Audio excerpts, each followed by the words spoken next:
सिंदखेडराजा बुलढाणा जिल्ह्यातलं एक ऐतिहासिक महत्त्व असलेलं आणि पौराणिक महत्त्व असलेलं हे गाव जिजामातेचं जन्मस्थान आणि छत्रपती शिवाजी महाराजांचं आजोळ म्हणून सिंदखेडराजाची ओळख संपूर्ण राज्यातच नाही तर संपूर्ण देशामध्ये आहे। आणि म्हणून अतिशय महत्त्व असलेल्या या गावामध्ये अनेक असे ऐतिहासिक स्थळे आहेत जी 500 ते 6 वर्षापूर्वी अध्यक्ष महोदय त्या ठिकाणी उभे करण्यात आलेली आहेत। केंद्र व राज्य पुरातत्व विभागाकडे अशा या वस्तूंचं संरक्षण करणे, जतन करणे आणि संवर्धन करणे या सगळ्यांची जबाबदारी अध्यक्ष महोदय त्याच्यामध्ये आहे। राज्य पुरातत्व विभागाकडे राजे लखुजीराव जाधव यांचा राजवाडा, निळकंठेश्वर मंदिर, रंगमहाल, काळाकोट, मोती तलाव, सावकारवाडा आणि केंद्रीय पुरातत्व विभागाच्या अखत्यारीत राजे लखुजीराव जाधव यांची समाधी, रामेश्वर मंदिर, चांदणी तलाव, पुतळा बारव या सगळ्या वास्तू अध्यक्ष महोदय त्या ठिकाणी आहेत।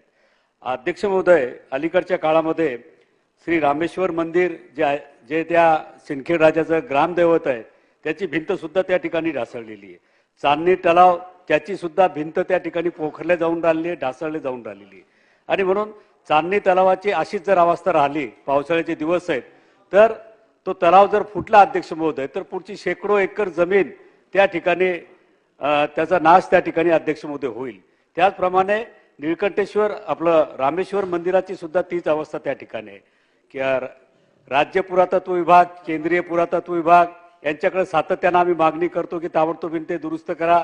गावातले नागरिक असतील, पत्रकार असतील, विद्यार्थी असतील, राजकीय सामाजिक क्षेत्रातल्या लोकांनी आंदोलन केले, सगळ्या गोष्टी त्या ठिकाणी केल्या अध्यक्ष महोदय, परंतु केंद्रीय पुरातत्व विभागाला आणि राज्य पुरातत्वाला त्या ठिकाणी जाग येत नाही। आता आपण या ठिकाणी अध्यक्ष महोदय उत्तर दिलं की 47.82 लक्ष इतक्या रकमेच्या अंदाजपत्रकास त्या ठिकाणी मान्यता दिलेली आहे। रामेश्वर मंदिराची सुद्धा 25 लाखाची मान्यता त्या ठिकाणी दिलेली आहे। अध्यक्ष महोदय, मंत्री महोदय अतिशय सक्षम असे मंत्री महोदय आपल्या राज्याचे त्या ठिकाणी आहेत। मागील अनेक वर्षापासून मी त्यांना चांगल्या पद्धतीने ओळखतो। ते आमच्या विदर्भातलेच आहेत आणि सिंदखेडराजा सुद्धा अध्यक्ष महोदय विदर्भातला आहे। त्यामुळे ताबडतोबीनं या दोन वस्तूंची त्या ठिकाणी डागडुजी करण्याच्या, दुरुस्तीच्या करण्याच्या संदर्भात आपण पुन्हा एकदा एक वेगळ्या पद्धतीने काही निर्देश त्या ठिकाणी पुरातत्व विभागाला त्या ठिकाणी द्याल का?